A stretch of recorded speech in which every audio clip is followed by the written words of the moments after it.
Good morning, everybody.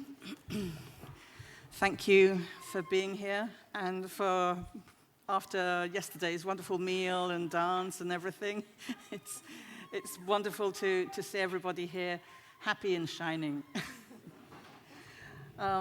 It is an enormous pleasure for me to present Ana Sevilla Pavon, who will talk to us about her most recent research. You have the title there in the background.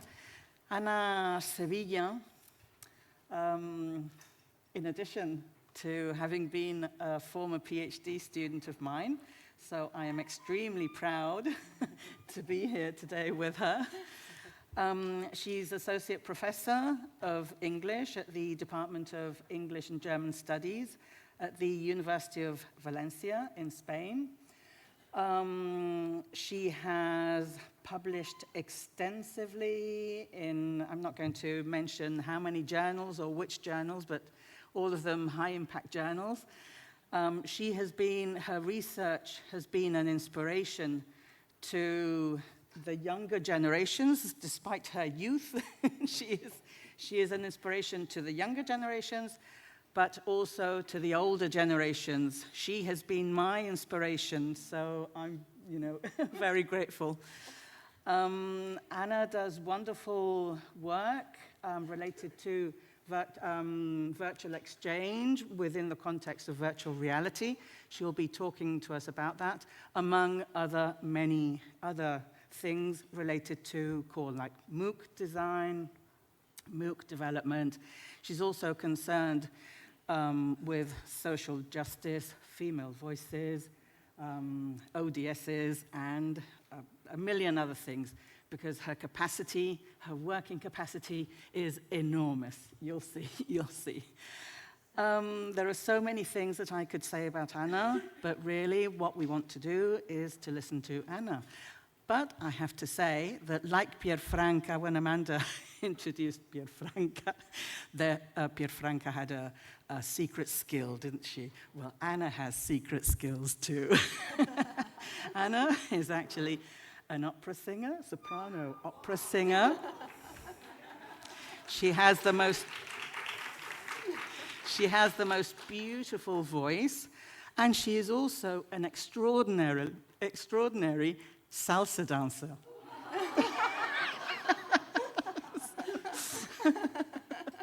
So these are maybe among other secret skills, hidden skills that Ana has.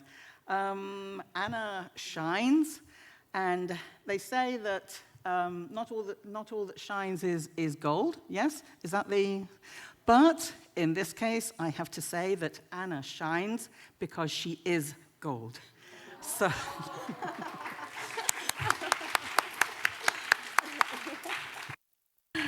Okay, thank you so much. Buongiorno a tutti. Hola a todos y todas. Buenos días. Thank you so much for this super generous introduction. And I guess now I'm supposed to sing or dance or do both at the same time. So 1, 2, 3, go. No. So I have to say that it's the other way around. Obviously, Ana is not just my former supervisor, dear colleague, but also dear friend and a true inspiration, not just for me, but for all of us disciples that have followed on her footsteps, and we're trying to make her proud, right? Okay, so my presentation, you can see the title is a bit ambitious, not just because I'm trying to cover many topics, but also because I'm trying to break boundaries. I have to say that maybe it's not just breaking boundaries, but rather pushing boundaries or just seeing what new research agenda is out there that we could explore. At the center, at the core, obviously is virtual exchange, but I'm hoping that those of you who are not doing virtual exchange yet will also take something valuable out of my presentation. So I'm dealing with VI and AI, VR and AI enhanced VE, too many acronyms, sorry, and AI, of course, it had to be here. Otherwise, I wouldn't be trendy, right? AI has been so present in this year's conference, so AI is also here. But not only AI, other things are going to be dealt with today. So speaking of AI, I asked AI to give a very accurate representation, portrait of myself after learning about prompting in the different talks at this year's conference. And then I said, well, place this portrait of myself. I thought I had given a really accurate description. Place it in front of a very diverse Eurocal audience. And as you can see, the result is that, a cyborg. And in terms of diversity, there's also room for improvement. So what's in the agenda? The first part of my talk deals with AI and VR enhanced VE. And I'm trying to focus on emerging communication modes that we're starting to research, but that we can still find interesting things if we look and dig in deeper.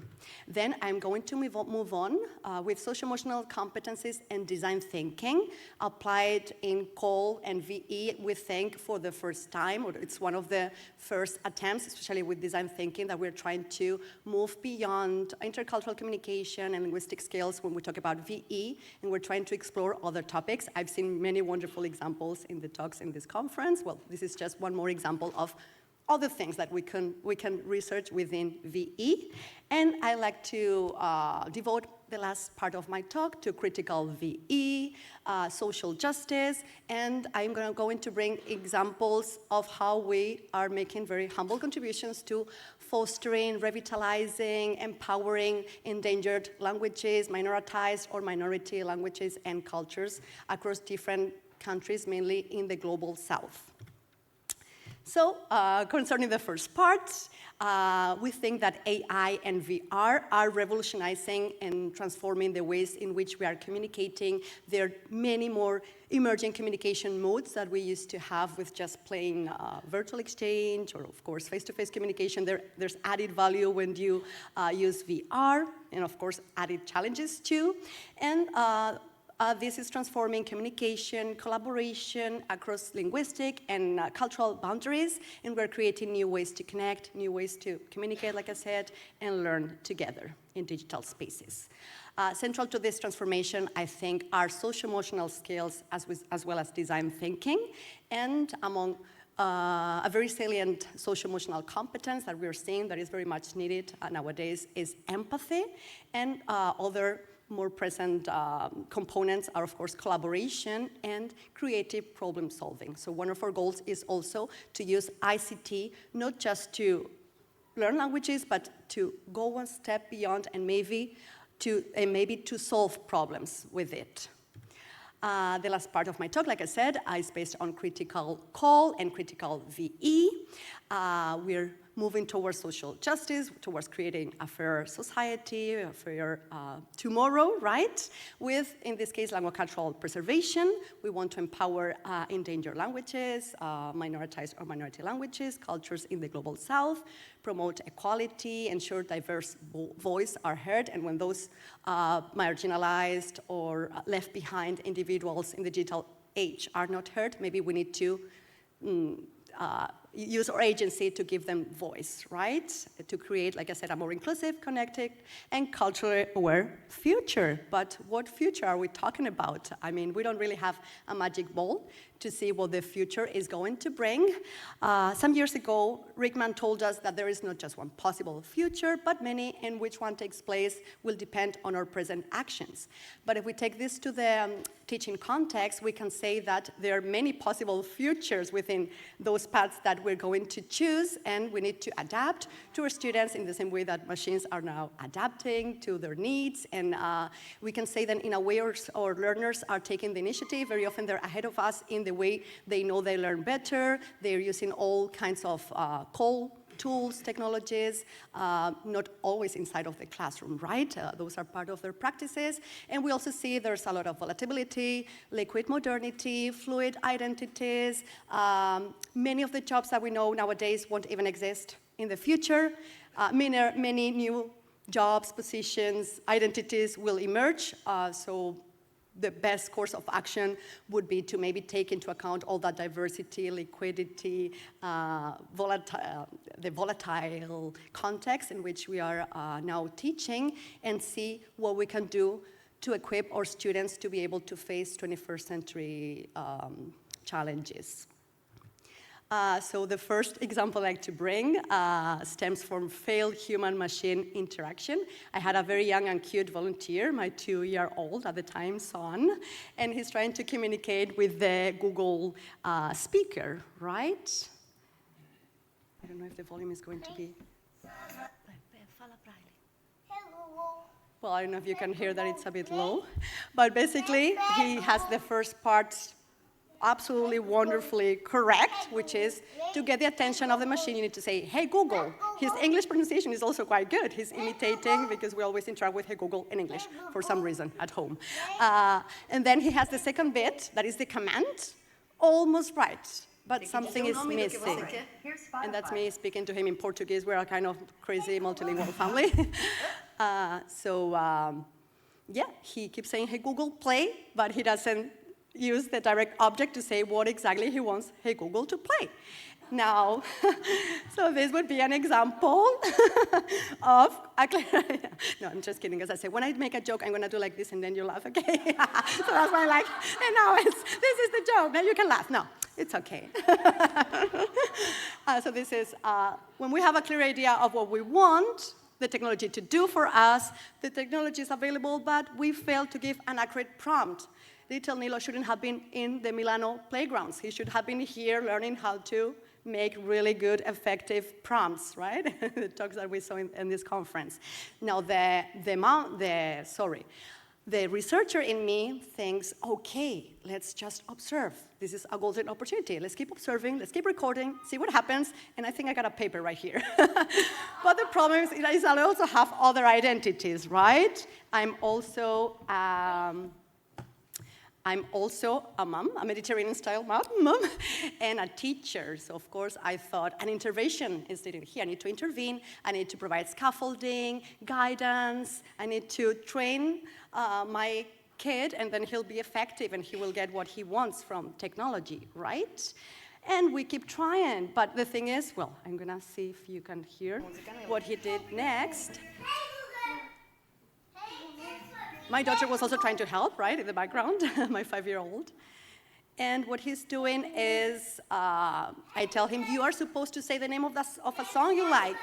And he decides that he wants a tailor-made song, maybe an AI-generated song about little Nilo and mommy. But Google is just not there yet, so he won't do it. And what happens is, a compromise, right? Happy ending, don't worry. He's not traumatized. He kept trying, and then eventually he got there.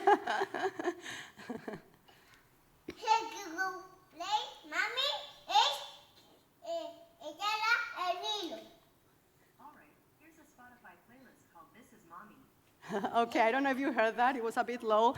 But basically, the machine finally compromises. And when asked to play a song about mommy, Yara, his sister, and Nilo, it offers the best possible alternative, which is a playlist called This Is Mommy. So we see that in this interaction, there is some sort of negotiation of meaning that is so important for languages learning, but I think it's deeper than that. So the first example was just a little icebreaker to show that there are different emerging communication modes when we interact with these evolving technologies, ever-evolving. And for this first study, focusing on the AI component, but also VE and VR, our first question was what are those emerging communication and interaction modes when we use GenAI technologies integrated in VE, and in this case in VR-based highly immersive VR, VE. And the second question was about the participation and how it would affect students' socioemotional skills, but I'm going to focus on the first one, right? This is part of a study that we conducted within the Welcome project that was led by Marga Vinagre from the Autonomous University of Madrid and financed by the Ministry of Science and Innovation, and is also part of Marta Fortes' PhD dissertation. Her co-supervisor, Marta Gerald, is there. And my students were collaborating with students from the University of Limerick, but also with Cyprus University of Technology and with the University of Hawaii. That's what happens when you have over 80 students and you are collaborating with smaller classes. Sometimes you can conduct several simultaneous virtual exchanges, the same class, and with different nationalities, different countries. 18 participants from Spain, because we considered their group productions, but it was actually, like I said, 80-something. 24 from Limerick, 78 sources, including assessment interviews, focus group interviews, essays that they wrote on different topics connected to the virtual exchange project, pre and post questionnaires, and on the Limerick side, 72 reflections with 8 semi-structured interviews and also pre and post surveys. We used NVivo 14 for the coding and inductive thematic analysis. And one of the things we realized after using the Hello History app, I don't know if all of you are familiar with it, is similar to character ID, character AI, I think it's called. And then you can have real-life conversations with historical figures of the past. And since I'm teaching history and culture of English-speaking countries, I thought it would be very useful for my students to speak to those historical figures that we see in class, and also to find their own historical figures to interview and then conduct a whole project in virtual exchange about those figures, getting information, for example, for Irish figures, from Irish partners, etc. And we saw that Hello History encouraged interaction with AI-driven content. They found it as an alternative and sometimes supplement to traditional research methods. Obviously, they had to cross-reference, but they thought it was a really good starting point. And they saw the value in exploring historical figures through personalized conversational exchanges. They saw that it very much aligned with their practices. So one group decided that a very relevant historical figure of the US would be the gangsta rapper Tupac. And being a 90s hip-hop fan myself, I couldn't say, no, that's not the kind of historical figures we're talking about. Many historians agree that 50 years need to go by before you can consider an event or figure a true historical figure. And it hasn't been 50 years since Tupac's death, rest in peace. But I decided, yeah, you can go ahead. So they mentioned that this has been a very immersive, realistic experience. They discussed the process, the targeted questions they came up with, and how they changed from the Hello History app to the general GTP chat, because obviously Hello History didn't offer Tupac. It was not one of the historical figures covered by the app. And they also found other apps. They had a voice through the program, made their work more interesting. So for the analysis, like I said, we followed, well, I don't think I mentioned that yet. We followed Norris's multimodal interaction analysis, as well as Barones and Gass's negotiation of meaning cycles. And, well, we saw the group discussion, the realism, the immersiveness, and the mode switching that we found really interesting from different kinds of AI tools. Some of them they thought of using themselves. We didn't recommend those, but they took the initiative, how they could give a voice to this figure. And then, well, the trigger resolution is this shift of tools and the adjusted approach for better output. So we also observed that AI-powered avatars, when combined with VR in virtual exchange, as well as voice apps, could bridge the gaps between text-based and spoken interaction. That has been also mentioned in previous keynotes and talks, are critical for language practice and language acquisition. But there were also negative perceptions from this same group. Some participants expressed dissatisfaction with the AI app when they said it tried too hard to use ghetto slang. So even though AI doesn't sound as robotic as it used to, it's not quite there yet when reproducing certain cultural speech patterns, right? So there was this modal misalignment, this lack of paralinguistic mode that the students were very good at detecting, even though, well, they're not obviously from the US, but they could spot it right away. And we would see that, well, this was a problem, a breakdown, the trigger of this negotiation of meaning cycle that in this case failed because there was no AI recourse. They couldn't train AI to really sound like Tupac, which they found pretty disappointing, of course. And another really interesting thing that we found, we thought this was so nice, so cool that we decided to use it as a title of a previous talk we gave was DIY rather than just AI. So some students from that same group thought that they would be happier putting on their creativity rather than just relying on AI apps. And what we see is hybrid modes. There's this rejection of full AI reliance as well as multimodal orchestration, somewhere in between, well, the AI side, the VR, but then also the analogical, do it yourself and do it creatively and analogically side. And, well, they applied a compensatory strategy because they noticed they're critical enough to see that there's potential for outdated, incorrect information, and they need to cross-reference and maybe not fully rely on AI. The second example that I'd like to bring has to do with the VR side of the VE research that I'm currently conducted. And this is a study I conducted with Hsin E. Chen from Taiwan. Her students were collaborating with mine.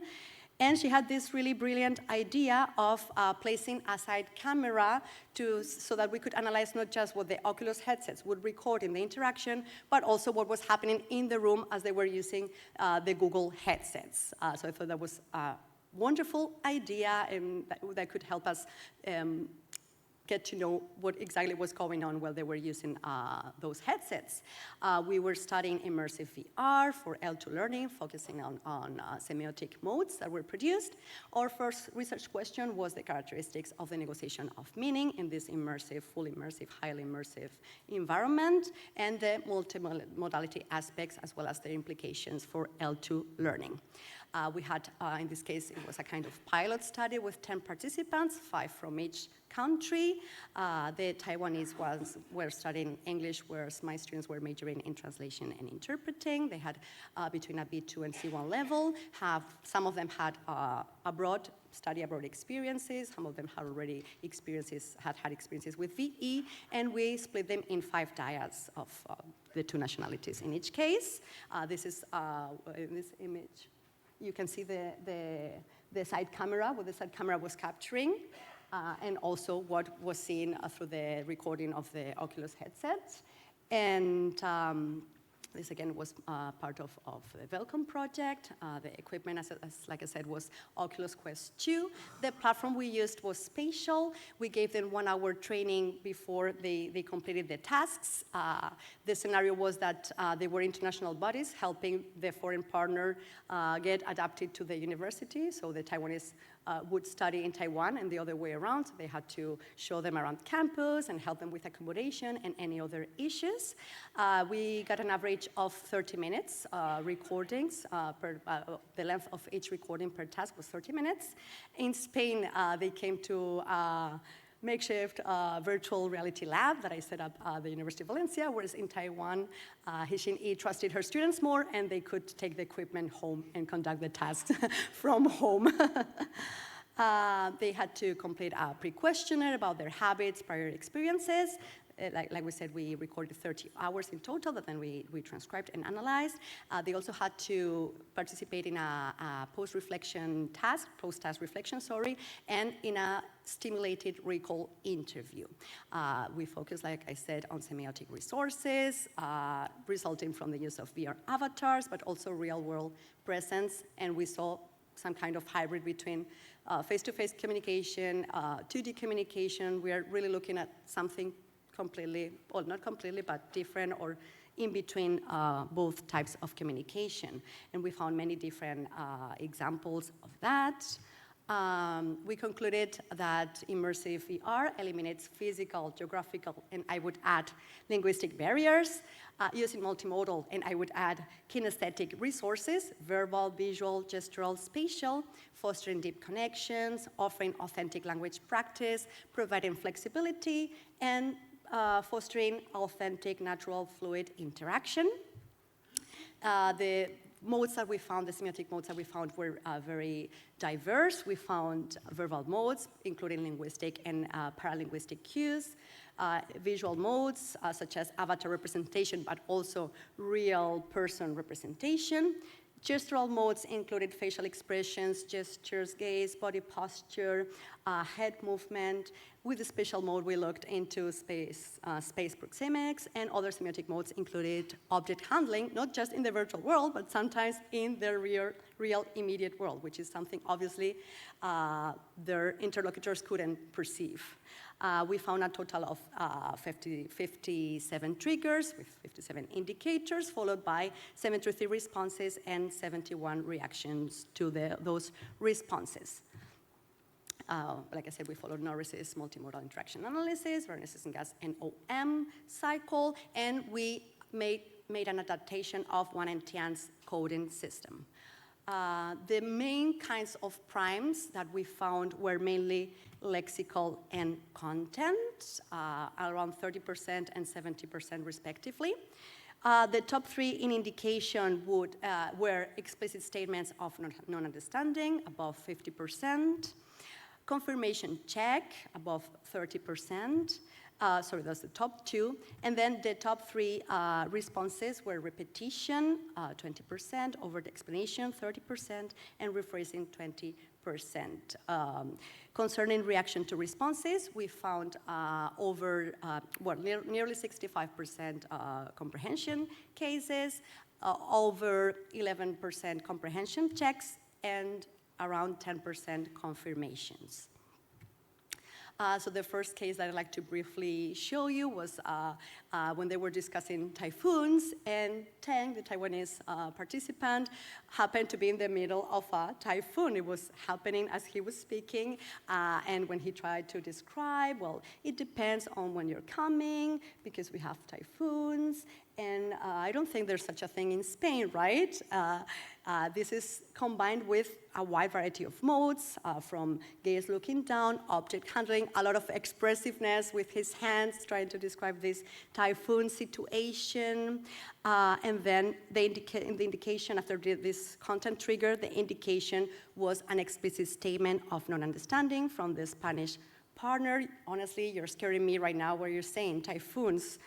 So Teng tries to be reassuring with his facial expression, body posture leaning forward, pointing in the air, then making even more gestures to describe this heavy rain with huge winds and thunders, lightning, and we're having it right now. But don't worry, I'm here and I'm smiling, so everything's fine. And that reassures the Spanish partner who says, okay, I know. So that's a reaction to response, comprehension, successful negotiation of meaning. The second case is similar, but in this case they were trying to describe a mooncake.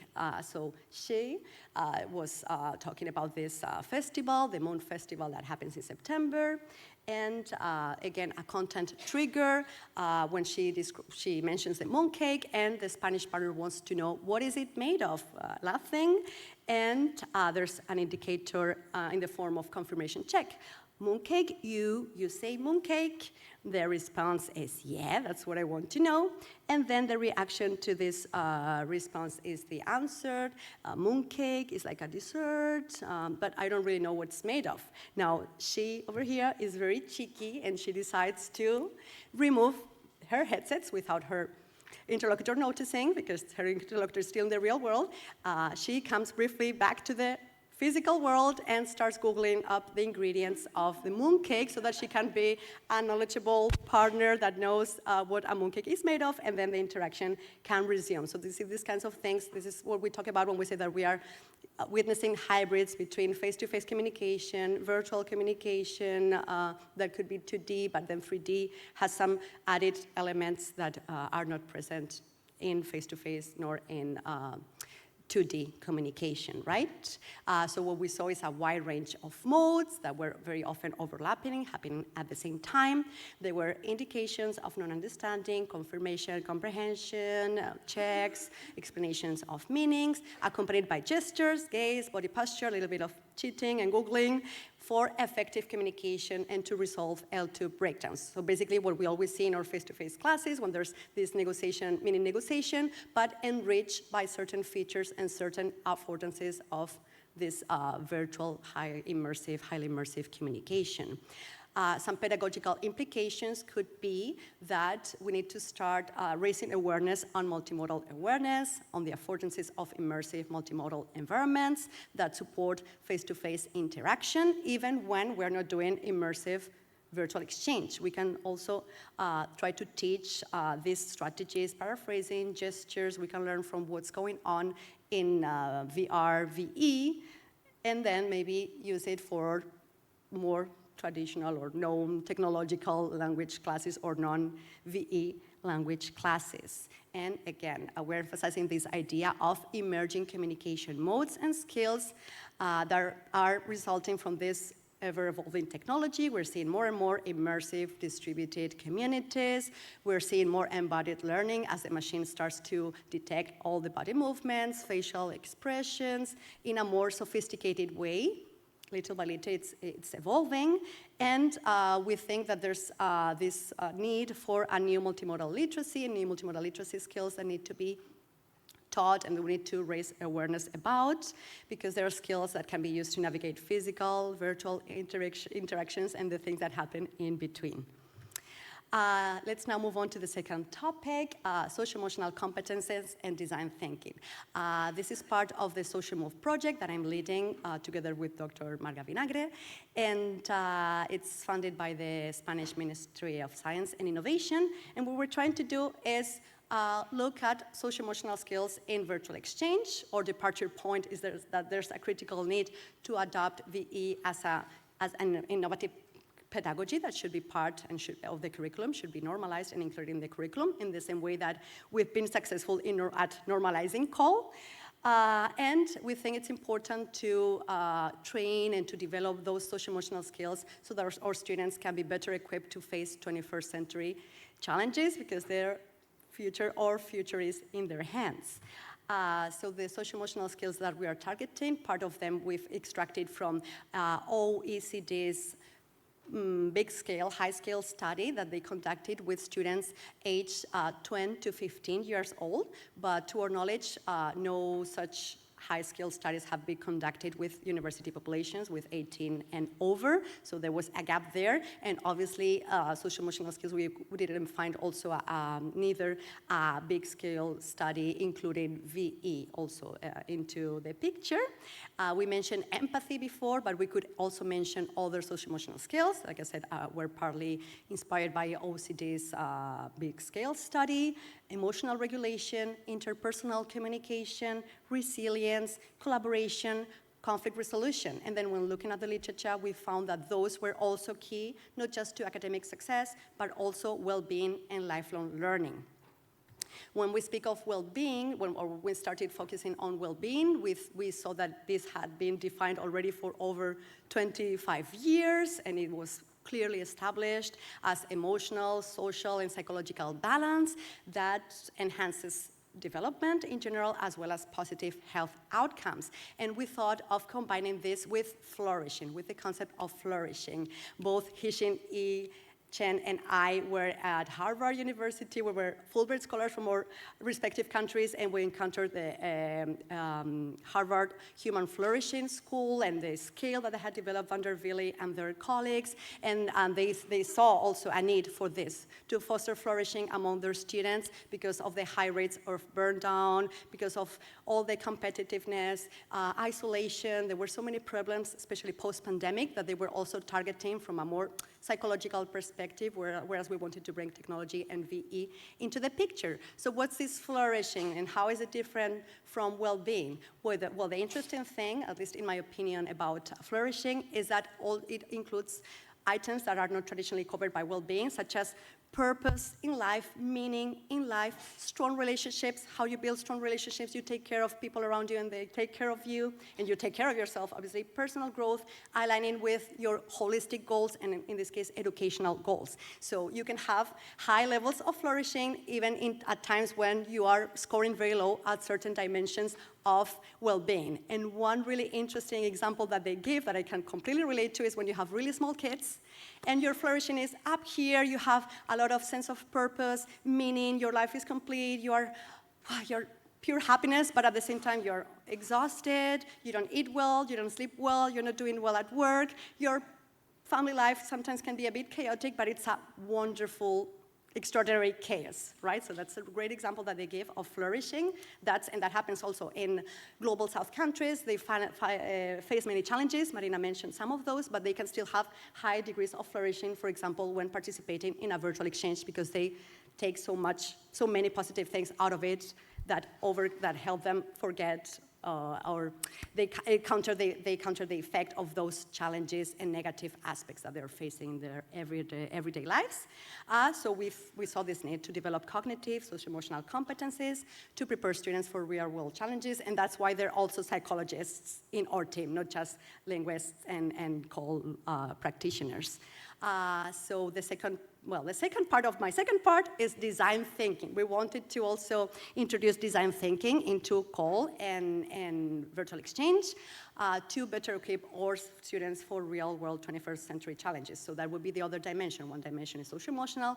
The other dimension could be design thinking through creativity, innovation applied to languages learning and to real-world challenges and problems by using ICT, not just to learn languages, but also to address those problems. So we came up with a framework, the design thinking for artificial intelligence-assisted language learning, or DIAL, addressing a gap that had already been pointed out of exploring new forms of expression, conceptual assimilation, centered on creativity. Like I said, this is is becoming more and more common in other fields, such as STEM, business management, but it's not very present in COL yet, and it's not present in VE either. So we decided to try and introduce this constructivist learning approach that is centered on creativity, and we tried to have a more structured approach by dividing it into different phases that are inspired by D-School and design thinking in general, in the way it's practiced in other fields, with the phases of define, ideate, prototype, and test. We saw that it was a good predictor of both L2 motivation and L2 grit, understood as perseverance and consistency of effort when trying to reach your goals, in this case, your L2 goals. So we thought it would be relevant to critically engage with AI, to consider the pedagogical implications of the introduction of the IL into COL and into language teaching in general. So we did a pilot of our framework to see what it could do and how it could answer our research questions, which were more than these ones, but I'm only going to highlight two of them that summarize more or less all of our research questions. The first one was, can the IL predict L2 motivation and L2 grit? And I just gave you a spoiler, yes, indeed. And does L2 motivation moderate the relationship between the IL and L2 grit? So I'm going to focus mainly on the first question. We had 92 history and culture of English-speaking countries participants. 83 were female, 9 male, from many different countries, most of them aged between 18 and 22, as this was our first year course, which was ideal to test, where we wanted to test how far we could take their creativity by applying design thinking. We also tried to innovate a little bit in our methodology with sequential mixed methods, first quantitative with the online surveys, then qualitative with the essays. In the quantitative side, SPSS, PLSM, with factorial validity, correlations, mediation analysis, and in the qualitative part, reflective thematic analysis using max QDA. The essays were analyzed according to the DEIL phases, and we saw, like we said, important correlations and predictions in terms of L2 safe identity when applied to motivation and grit when applied to languages learning. We concluded that AI feedback correlates also with the authenticity gap, which means that AI-generated feedback and assistance was perceived as more authentic than prior L2 learning experiences. Now, this was interesting because I don't know about your institutions, but in mine, we are actually going in the opposite direction. We are so scared of AI, and it's so hard to come up with clear guidelines that we decided to take the easy way out. Let's just ban it. Let's just go back to paper-based tests, paper-based essays. We will need to use in-class time to write those essays and those writings and compositions they used to write at home, because we don't want them to use AI. We don't want them to become lazy and to forget how to use their brains. But this we're seeing that the authenticity gap is telling us that if you use AI, then you're aligning with the actual practices of our students. So you can see an analogy when we think of coal. Can we just forget about technologies in the classroom and go old school in the same way that we're trying, at least in my institution, to go old school with AI? Well, we need to see if there's other way outs, even though they might be harder and they might need a compromise. Earlier in this conference, we were talking about maybe a kind of consortium at a European level on AI, good practices, guidelines that we can all agree on and follow, and that don't require going back to the Middle Ages in a way. So the design thinking paradigm and framework that we came up with, like I said, there were 4 main phases, but they were not linear. They could go back and forth among the different phases. The first one is define. It has to do with identifying L2 issues requiring AI assistance, things that they can solve on their own with the help of technology and specifically AI, so the teacher is not really required at this stage. In the case of my students, what they mentioned was mainly cultural, historical, linguistic content that they could access on their own very autonomously. Then they could move on to ideate, and then could conduct brainstorming. So basically, they were socializing this knowledge and this feedback they had acquired, and this content they had acquired by means of using AI, and they also use it for discussing the approaches that we're going to follow in the project and how AI could keep supporting the different stages that we're going to complete to come up with a final artifact after interviewing this AI figure and completing the rest of the steps of the project. Then came the prototype. They would transform and apply AI feedback and guidance to their learning context, producing, in this case, like I said, audiovisual artifacts such as digital stories and vodcasts based on those historical figures they'd been researching with AI and with more traditional research methods. And then would come finally the testing phase, where they would show awareness of AI reliability or not reliability via teacher peer feedback. We could then refine what they have obtained through using AI and their own creativity, and we would evaluate the artifacts, provide feedback, this time human feedback, and then they could go back to prototyping if necessary, and then that would require an additional testing phase. The last bit of my presentation is critical call and social justice, and how we're making little humble contributions towards protecting, empowering, revitalizing endangered languages, cultures. We are using, of course, the digital critical literacy framework proposed by Orsini Jones, Cervero, Carrascosa, and Finardi. We are interested in important aspects such as decolonizing AT, moving beyond native speakerism, making all cultures take pride on their cultural and linguistic heritage, their accents, their identities, all are welcome. Intercultural awareness, also when communicating with cultures that are very different from our own. Reflection, cycles that are always present. Resilience, that is also part of our socioemotional framework. And creativity, that is part of our design thinking framework.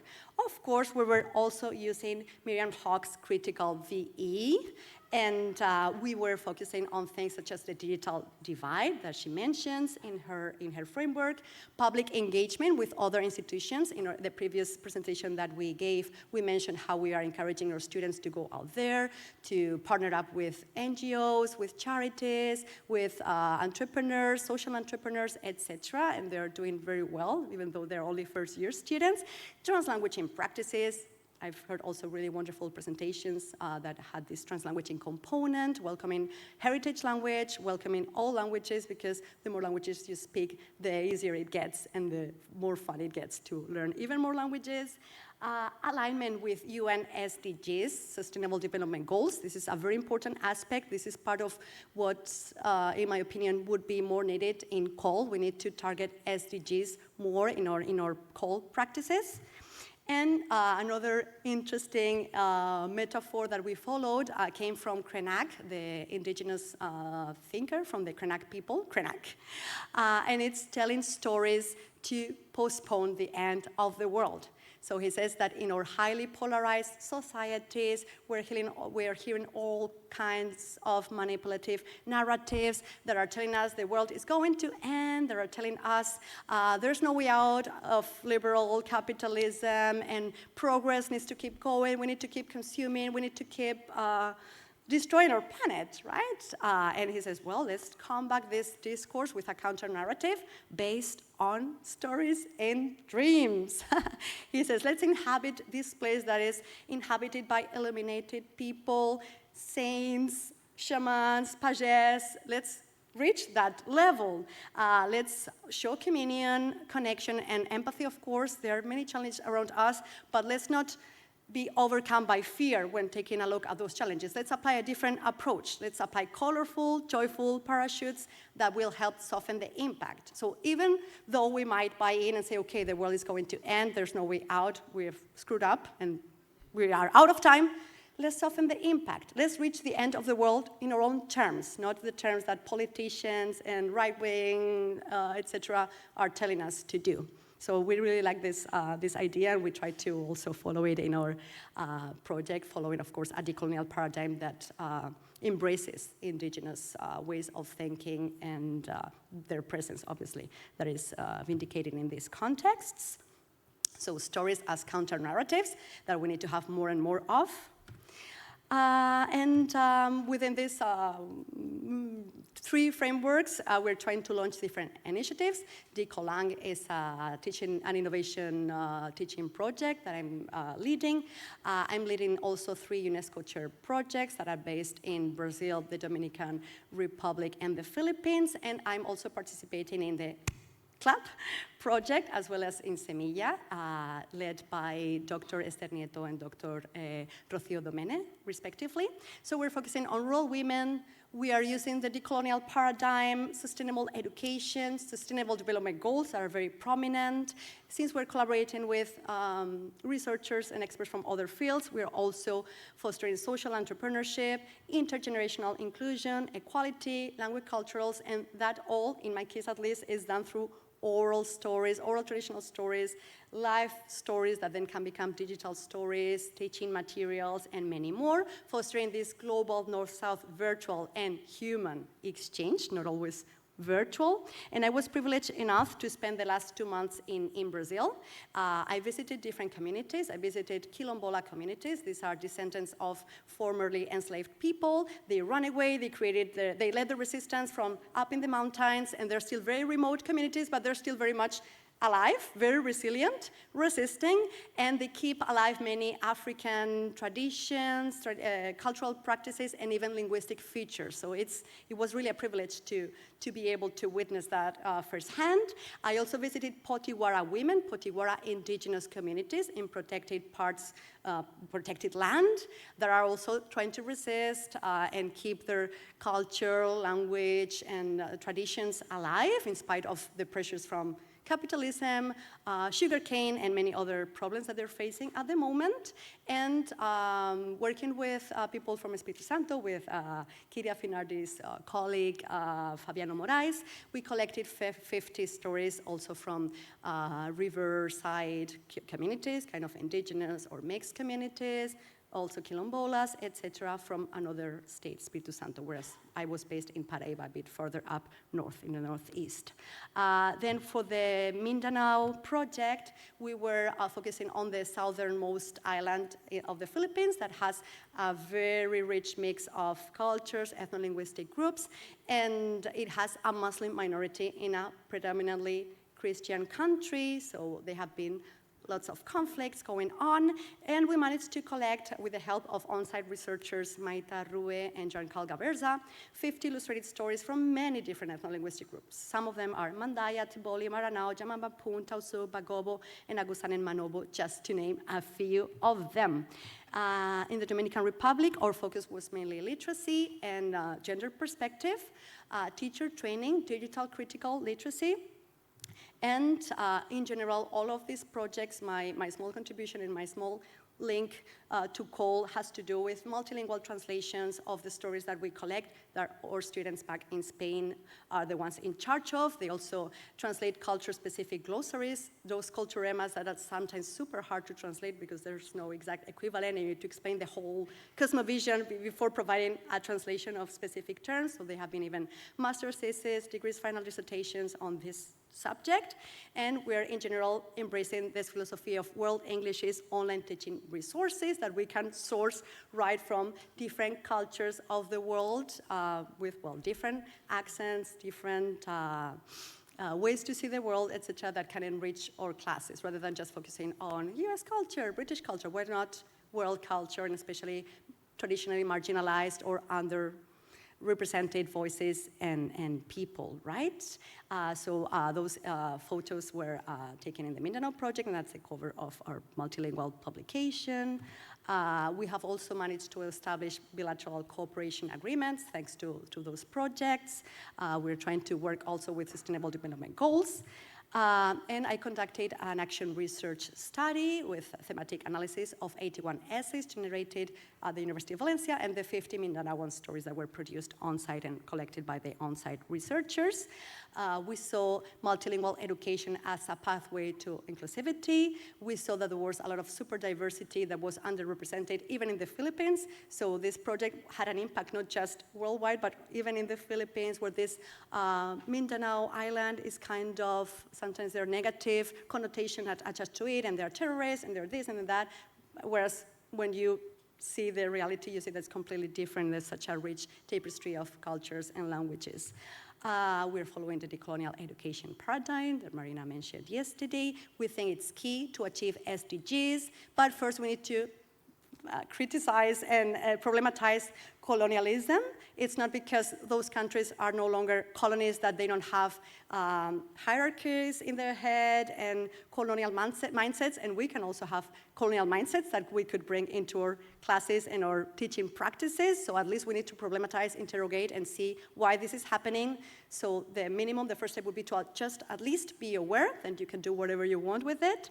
But this is important when you're trying to preserve languacultural diversity, significance, when you're trying to make them realize that they should be pride and they should preserve, because just in the same way that many species are becoming extinct, languages are becoming extinct as we speak, right?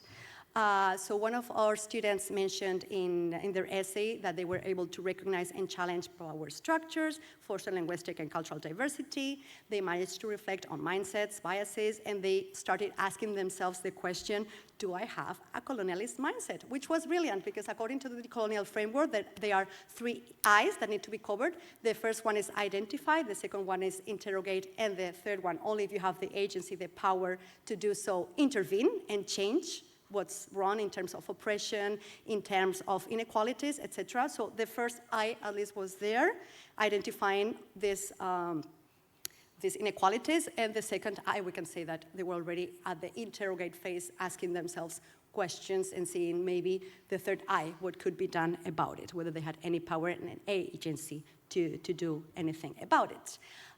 We worked, in this case, bringing examples from the Dominican Republic. We worked with multilingual, interdisciplinary, and gender perspectives. We brought biographies and biofictions to life to vindicate important women in science and in different fields within the Dominican context. And those stories then resulted in inclusive, feminist, interdisciplinary materials to give voice to marginalized and silenced groups. Women, girls of color. In the Dominican Republic, we also see minorities such as Haitians that are very discriminated against, so there's still a lot of work to do. Because racialized people can also be racist, right? So there are things that can be done, working together, collaborating. My very little humble contribution, like I said, was dialogue reading with feminist literary criticism, with on-site workshops that we gave. We managed to, in a way, recover voices that had been previously silenced by patriarchal systems. We were deconstructing literary texts together and giving new interpretations, thus giving voice to plurality of identities that are often alternative to normative order and therefore suppressed and oppressed. And this could be easily done through short stories, digital stories that resulting from all those materials we compiled. And we could, again, the first I of identify indicators of social exclusion or sexism, and also through empathy, are we also, sometimes we are oppressed, but are we also oppressing other people and discriminating other people just because we're black and they're even darker than us, right? The skin color is even darker. So just to conclude, I know this is a lot of information, but going back to the first part of my talk, we're seeing new forms of communication with AI and VR enhanced virtual exchange. We're seeing more and more enabled, embodied, multimodal, cultural rich interactions that foster authentic, flexible, real-world language practices, so we can maybe take what we're learning from immersive virtual exchange to our current day-to-day language teaching practices. We are trying to bring socioemotional and design thinking competences into COL, into VE, as core 21st century skills to face 21st century challenges with the DL phases of define, ideate, prototype, and test. Building, it has already been confirmed and piloted, at least L2 motivation, L2 grit, maybe other things will come. We need to keep doing research to find out. And there are obviously implications for teachers, learners, policymakers. Why not try and integrate a human-centered innovation approach that takes design thinking and creativity, puts it at the center of our practices? And the last bit, it has been about critical VE, social justice, with efforts to promote equity, languacultural preservation, digital inclusion, and in a nutshell, to empower marginalized voices or individuals that have been left behind, with intercultural, feminist, decolonial perspectives that we think are examples of the new research agendas that I hope many of us continue pursuing. Transformative action in COL, as Plonsky said, how can we use COL to make a difference and to really contribute to society and show how important we are so that society can benefit from our initiatives, and at the same time realize that we are important, that applied linguists and COL practitioners matter. So going back to our magic ball to predict the future, in this case what we're doing is reimagining futures. We've added the plural there. We're building a shared vision for the future or futures, in which communication, apart from showing many emerging ways and modes that are worth researching and looking into, communication can also be a form of resistance, healing, hope, dreaming, imagining, being creative together, and we can therefore reimagine, redream COL as a tool for sustainable, inclusive futures. This is a list of selected references for this talk, and now I will be very delighted to hear comments and questions.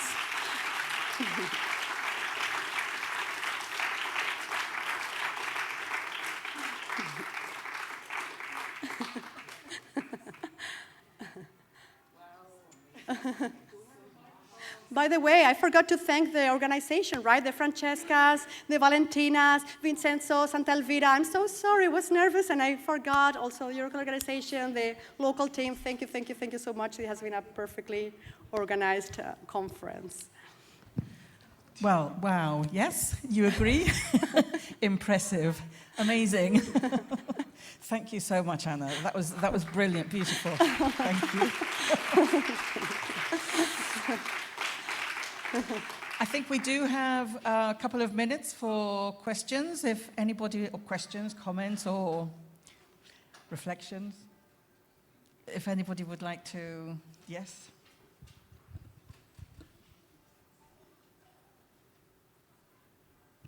Thank you so much. My name is Mohammed Tamimi. I'm from Palestine. And thank you for this really inspiring presentation, very interdisciplinary. Two quick questions. The first one is about design thinking competences. In what capacity or courses did you manage to implement the design thinking? How and what do you think the impact would be on the students if they are able to actually develop such competences? The second question about using AI in teaching and going back to old school and traditional way of thinking. My point here is that I understand what you're doing, and a lot of people are going towards this because of lack of guidelines, etc. But how are you going to be help students to integrate with other communities after they graduate? And because AI is everywhere, and it's very hard to avoid it or neglect it or just find a different way to use it. If that is clear. Thank you. Okay, thank you very much for your questions. So the first one, if I understood correctly, maybe you can give him the microphone back in case I need to, to see if I understood correctly. I'm a bit nervous, so I'm not processing information very well at the moment. But I think your first question kind of relates to design thinking and what we are trying to accomplish by introducing design thinking into our all called practices and VE. So like I said, our main goal is to put creativity at the center, because that's, at least for now, something that we can beat AI. That's something that we're better at doing than AI. So that's a human component. So far it's not has not been artificially reproduced in any form, so why not introduce creativity? And also, since we're using ICTs for languages learning, why not go one step beyond, take one step beyond, and see if we can also use ICTs to solve problems, the problems that emerge. Those can be solved not just with AI, but with other technologies. Let's take advantage of the affordances rather than the drawbacks, which are, as we know, well, our brains becoming lazy, and AI and technology is doing all the work for us. And your second question, that's the one I'm not sure I got correctly, was about AI, and we can do what we can do. Well, you said that at your school, at your university, you're trying to go to the old school and not using AI. Mm-hmm. And my question is, it's going to be very challenging for those students when they graduate to go to the real world and to be able to integrate or emerge in schools or universities or businesses that fully depend on AI because they got used to not using AI at your school. So how are we going to handle such a problem? Exactly. I wish I had the answer to that question. Probably a simple answer would be, let's just not create the problem, right? Let's just reconsider this decision of taking AI out of the picture and going back to doing writings by hand. Because personally, if you ask me to do a handwritten essay, I don't even know how to properly write. I don't have the speed anymore, so it would require some years of training before I reach the level I used to have technologies in teaching. I'm older than I look, so so that's a brilliant question and something we need to consider. That's why I suggested maybe this consortium getting together and finding policies at the European level, well, or if we don't want to be so ambitious, at least national level, but practices that are more or less similar and well thought out by a collective, not just a decision made, in my opinion, based on fear. Oh, this is so scary, this is going to cause a lot of trouble, let's just pretend it doesn't exist, right? And you mentioned you are from Palestine? Okay, I have a PhD student who's going to join me in Valencia. I think he's already sorted all the paperwork, etc. And he's dealing with chatbots and how people under very difficult circumstances in Palestinian territories are managing to learn languages using chatbots, like completely autonomously. He's an example of that because when he speaks to me, he writes to me in Spanish. I don't think he uses AI, and his level is really good, and he just used chatbots under very hard circumstances. So yeah, interesting. Okay, thank you very much. I'm afraid we have no more time for questions, and I'm going to pass the mic. Thank you very much, Anna, again.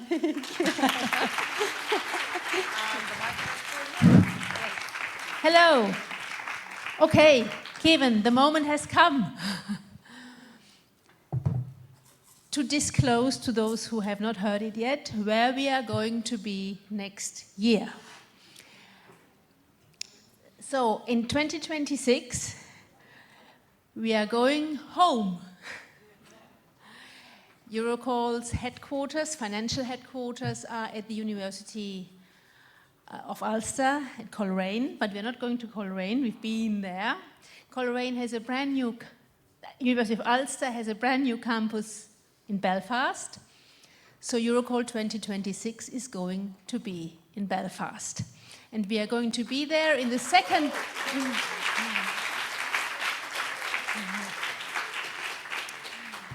Kevin O'Donnell from the Eurocall Executive Committee is going to be our host. We are going to be there in this... Yes?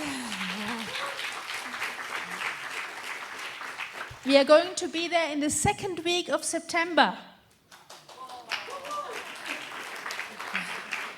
And I think, Kevin, this is a case of, here is one I've prepared for you earlier, no? Yes, that's it, yeah. Good. So, let the video do the talking.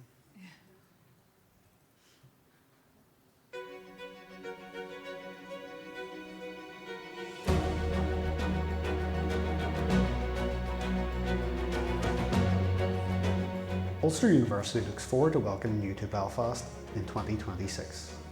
Our campus is located in the heart of the city and it has all the ingredients for an excellent conference. Belfast is a city of stories, transformation, innovation, and it is a must-see destination.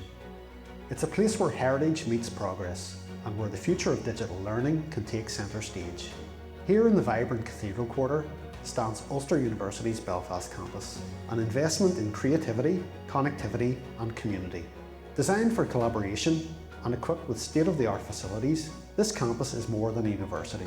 It's a dynamic venue ready to host the Eurocall 2026 conference. With a strong focus on digital pedagogy, AI and inclusive learning, Ulster University leads the way in research and innovation that aligns perfectly with Eurocall's mission. Beyond the campus, Belfast offers a rich cultural experience with unique visitor attractions, including the Titanic Quarter, City Hall, St George's Market, Botanic Gardens, Stormont, the Gaeltacht Quarter, and so much more. Whether it's keynotes, parallel sessions, or informal networking, our campus provides the flexibility and modern facilities to make Eurocall 2026 unforgettable. Ulster University has a long association with Eurocall, proudly hosting the conference in 2007. And in 2026, we welcome you back to our vibrant city centre campus in Belfast.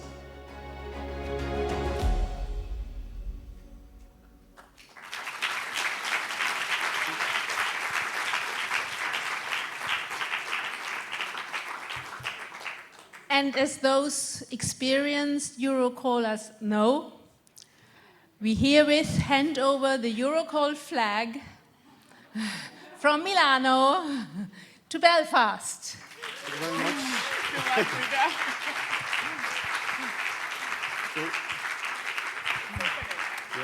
It's opening. All right, yeah. Here's a photo moment.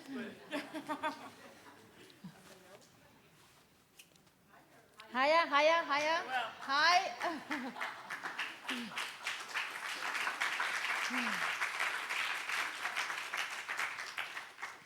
Thank you so much, both. Thanks, Kevin. Any questions, please talk to Kevin. He'll be around for a few more minutes. Website to follow and all the rest of it, but you have all the key information and we'll be around for a while if you have any burning questions. So thanks very much, and Valentina and all the local team will be a tough act to follow, but hopefully we'll rely on all their assistance and advice. So, Gurmayagov. See you. Kate. Now we have a few more prizes to announce. Okay, so I have the honor of announcing our award winners. So in the conference, we have the Cambridge University Press Prize for the best student paper. And we shortlisted the papers according to the peer review process, so the papers that had reviewed the best. And then the executive committee have been attending presentations. And the winner of £100 from the CUP is Manaz Sherdel for the paper Stance Taking as a Tool for Identity Construction in Virtual Exchange. So well done to Manaz. Is Manaz here? No, someone's saying no. Okay, we'll be in contact with her.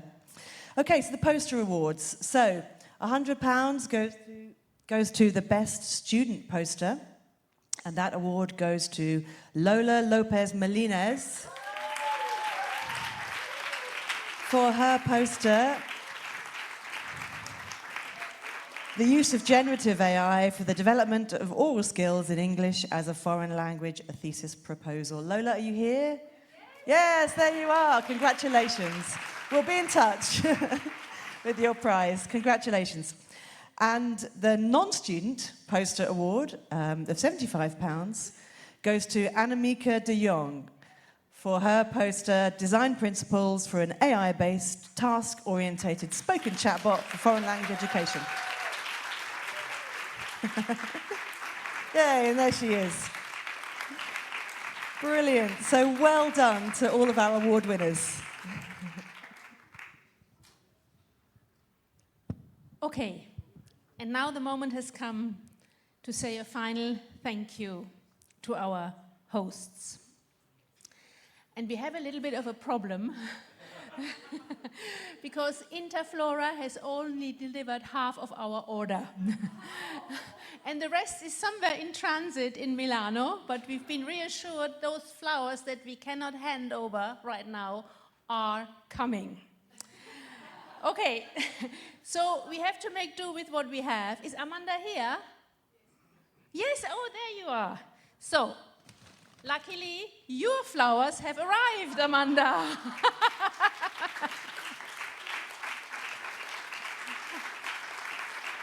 Thank you so much. Yes. Please. Good. Thanks for having us, as they say in the UK. Okay, and luckily, Valentina's flowers have also arrived. Yes, good. We still want to say thank you to the other Valentina, to the Francescas, to Vincenzo, and to Elvira. So at least if you're here, stand up. As I say, your flowers are in transit. And last round of applause for all of you. Please. Huh? Conference. Sorry, I just take 20 seconds because we all want to really thank you. I really want to thank my team by telling you what they did, right, for this conference. So Francesca Seracini, please stand up. She looked after the great student helpers that we had for this conference. So thank you very much. Francesca Poli, please stand up behind our social media communication website and Huva app communications. Thank you so much for your help. The other Valentina, well, easy team for names. So the other Valentina here, she looked after our keynotes, babies, and also the sponsors. Thank you very much for that. Thanks, Valentina. Vincenzo, you're very tall, but stand up. So, thank you, Vincenzo. He replied to all your emails. He helped Amanda and me with the program, and also transferring the program on Buba, which is not that easy. Thank you very much for everything, and for the dinner and for everything. And thanks to Elvira. We did this last night too, during the dinner. Thank you.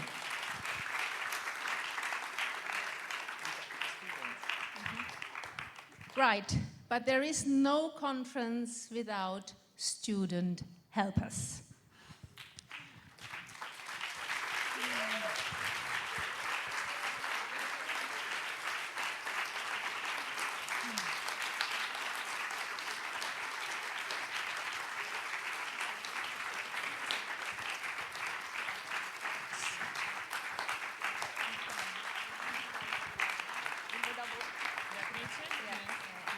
Okay, so we have Beatrice, Nadia, Valeria, Chada, Margarita, Chiara, Matilde, Alessia, and Camila.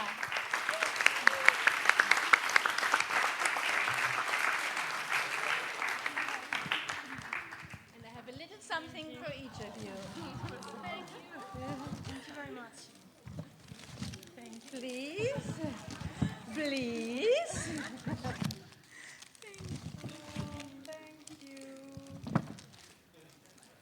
I herewith declare this conference closed.